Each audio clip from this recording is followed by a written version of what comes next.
Assalamu alaikum les frérots, on se retrouve pour une nouvelle vidéo Coupe du Monde où cette fois-ci, trois autres groupes ont donné leur verdict, le groupe G, le H et le I. Donc on va faire un petit débrief rapide de cette phase de poule. On va pas rentrer trop en détail sur la J1 parce qu'on en a fait des vidéos.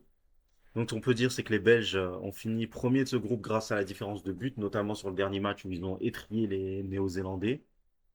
Maintenant, en matière de football proposé, c'était pas grandiose.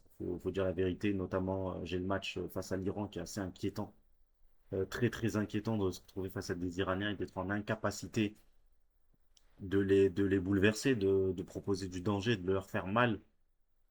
Moi j'étais plutôt déçu par les Belges, notamment avec cette capacité de se mettre tout seul dans la merde avec Ngoï, Nathan. Les Iraniens de leur côté ils sont très faibles hein, d'un point de vue offensif. Face aux Belges, en tout cas, ils ont proposé un contenu assez mollasson, assez triste. Ça n'a pas été le cas face aux Égyptiens. Ça n'a pas été le cas. Je trouve que justement les occasions créées, bon bah le penalty raté de Mehdi Taremi fait très mal.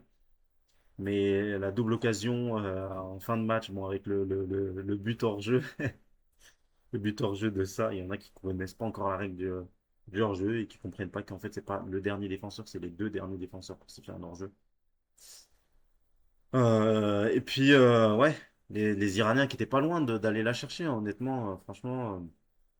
Bon, pas en matière de maîtrise de balle, de possession de balle qui a été totalement égyptienne, mais on va dire en capacité à générer des situations dangereuses, mais réellement dangereuses, les Iraniens ont été pas mal.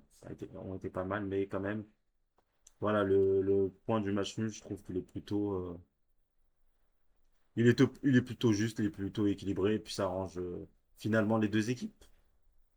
Peut-être pas sûr, hein, les Iraniens, peut-être qu'ils vont pas se qualifier, il faut voir avec les trois autres matchs, voir comment ça va se découpiller, mais ils peuvent s'en vouloir, les Iraniens, hein. Les barres transversales qu'ils ont mis à la fin, peut-être que ça va être pour eux source d'élimination. Qu'est-ce qu'on peut dire sur les Égyptiens? Ils ont fait le travail, hein, ils ont battu l'équipe la plus faible du groupe. Et puis après, ils ont réussi à récupérer des points. Voilà, bon, ça permet de faire 5 points. Ils auraient pu finir premier du groupe. Au final, ils finissent deuxième.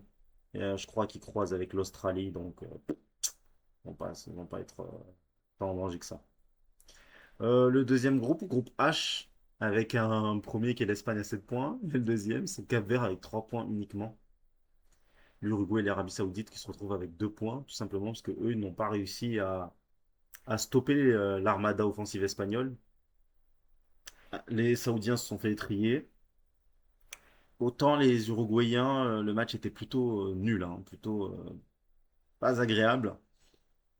Et en fait, ils se font avoir sur une erreur de maths de Muslera. Parce que s'il y avait eu match nul, eh bien les Uruguayens, avec le nombre de buts marqués, auraient fini meilleur deuxième. Enfin, auraient fini deuxième grâce au but marqué. Et les Capverdiens auraient dû jouer leur place, un peu comme les Iraniens, parmi les meilleurs troisièmes, et peut-être que ça n'aurait pas suffi avec que deux buts marqués. Donc voilà, c'est vraiment à cause du flop des Uruguayens. Moi j'aime bien la méritocratie, on avait dit qu'ils avaient plutôt mérité d'être revenus au score et même ils devaient gagner face aux Saoudiens. Face aux Capverdiens, ils pouvaient aussi peut-être mériter de gagner. Maintenant, c'est en fait c'est ce qui me dérange chez cette équipe, c'est le rythme avec lequel elle joue. La plupart du temps, elle marche. Elle n'est pas très très offensive, elle n'est pas très impressionnante. Mais au final, c'est un peu normal qu'elle se fasse sortir. Là où les Capverdiens, bah franchement, extrêmement défensif face aux Espagnols, ça a fonctionné. Extrêmement défensif face aux Uruguayens, ça a fonctionné. Grâce à un banger sur coup franc et puis un cadeau donné par les Uruguayens. Vraiment, les Uruguayens vont s'en vouloir, hein. Ils se sont mis tout seuls dans ce groupe parce que le groupe est extrêmement facile, hein. En tout cas, extrêmement abordable. Les Capverdiens qui auraient pu finir avec 2 points supplémentaires en battant l'Arabie Saoudite si leur attaquant n'avait pas raté un tapin à la fin. Donc, honnêtement, bon, les Capverdiens, ils peuvent être fiers d'eux. Ils peuvent être fiers d'eux, ils peuvent être fiers d'eux. On va pas rester trop longtemps sur ce groupe-là. Enfin, c'est pas vraiment des matchs qui m'intéressent plus que ça. Et le groupe I, le groupe de la France, bah écoutez, la France a fait le taf, hein. Victoire, on avait dit en premier match face au Sénégal. Après, tu bats l'Irak 3-0 avec des circonstances d'intempéries, etc. Tu t'es pas laissé rentrer ça dans ta tête, t'as marqué, t'as pris tes 6 points, t'es déjà qualifié. T'étais censé jouer une finale face aux Norvégiens. Les Norvégiens ont joué stratégique. Ils ont dit laisse tomber. On préfère prendre la deuxième place, faire souffler notre équipe. Et puis voilà, Dembélé il s'est révélé. Il a mis un triplé. Doué a marqué le quatrième but. Les Norvégiens qui n'ont pas été ridicules avec leur équipe bis. Nous qu'on trouve. Enfin, moi je trouve qu'ils ont quand même une équipe A et une équipe A prime. Avec les élites qui sont assez intéressants. Donc Schinderloop et Bob, c'est quelque chose que je mettais souvent en avant. Larsen qui est pas mal aussi. Et on a vu Asgard qui était intéressant. Je pense que défensivement, c'est plutôt faible quand même pour l'équipe bis. Donc, mais autant, ils ont au moins 5 joueurs qui peuvent faire entrer sans faire perdre plus ou moins le niveau de leur équipe. Et ils affrontent une équipe qui a cette similitude, c'est la Côte d'Ivoire. Comme on disait, il y avait deux équipes à prime à mes yeux. Et ça me chagrine un peu que bah, une des deux équipes se fasse sortir dès les 16e. Un peu comme Brésil-Japon, un peu comme Pays-Bas-Maroc. Mais bon, c'est comme ça. Faut, faut, faut l'accepter tout simplement, parce qu'après derrière, bon, on vous expliquera plus tard peut-être sur une autre vidéo, mais quand tu croises directement avec premier, deuxième du groupe et deuxième du groupe, au final c'est plus facile pour toi sur le huitième de finale.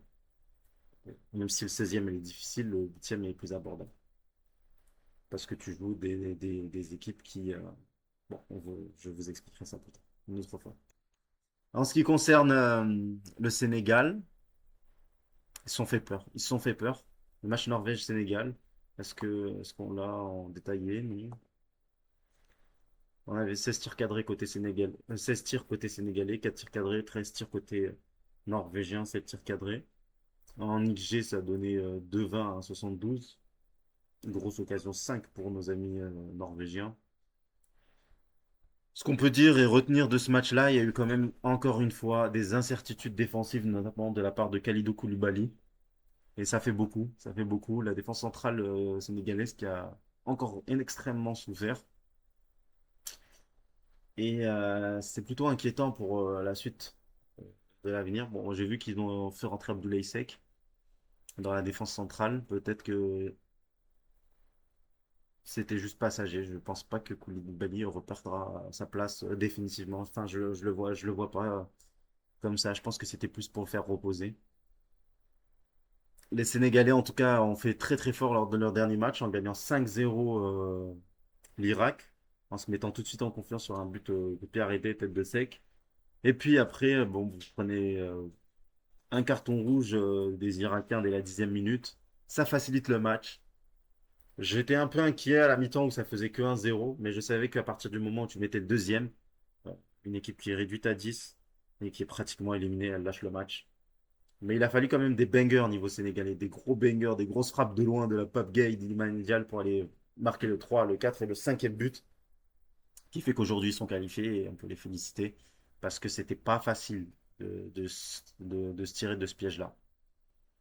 Donc voilà ce qu'on peut dire sur ce groupe-là. Les Irakiens n'ont pas été dégueulasses de manière générale, mais ça fait un peu mal au cœur de les voir avec une différence de moins 11 en fait. Ça fait un peu mal au cœur parce que moi je les ai pas trouvés si horribles comme équipe.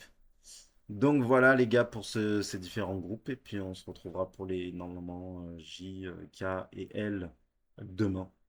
Allez, courage les gars, salam alaikum.